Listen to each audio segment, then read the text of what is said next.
আসসালামু আলাইকুম প্রিয় বন্ধুরা, আজকে আমি আপনাদের সাথে খুবই গুরুত্বপূর্ণ একটি বিষয় নিয়ে কথা বলবো। আশা করি আপনারা মনোযোগ সহকারে শেষ পর্যন্ত শুনবেন। বাজরিকার বাচ্চা যখন ফোটে তখন হাঁড়িতে বারবার উকিঝুঁকি করা, বাজরিকার মা বাবাকে ডিস্টার্ব করা যাবে না। পাখি নিঃসন্দেহে আমাদের ভালোবাসার। অনেক নতুন পাখি পালনকারী বাচ্চা ফুটলেই কৌতূহলবশত বারবার হাঁড়ির ভিতর তাকান, হাঁড়ি খুলে দেখেন, ছবি বা ভিডিও করতে চান।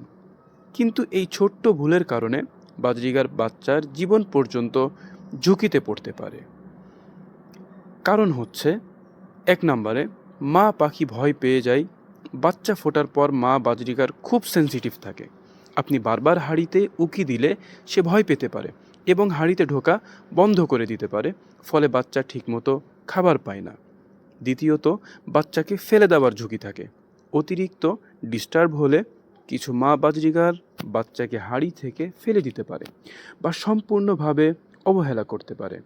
তৃতীয়ত, ঠান্ডা লেগে যাওয়ার আশঙ্কা। নতুন ফোটা বাচ্চার শরীরে কোনো পালক থাকে না। হাঁড়ি খুললে ভিতরের উষ্ণতা নষ্ট হয় এবং বাচ্চার ঠান্ডা লেগে মারা যাওয়ার ঝুঁকি থাকে। 4 নম্বর, বাবা পাখিও খাবার দেওয়া বন্ধ করতে পারে। শুধু মা না, বাবা বাজরিগারও ডিস্টার্ব হলে খাবার দেওয়া কমিয়ে দিতে পারে। তাই আসুন আমরা এ বিষয়ে যত্নবান হই। বাচ্চা যখন ফুটবে অন্তত 5 থেকে 7 দিন হাঁড়ি না খোলা সবচেয়ে ভালো। দূর থেকে লক্ষ্য করা, খাবার ও পরিষ্কার পানি ঠিকমতো দেওয়া, খাঁচার আশেপাশে বেশি শব্দ, ভিড় না করা। খুব জরুরি হলে দিনে মাত্র একবার অল্প সময়ের জন্য দেখা।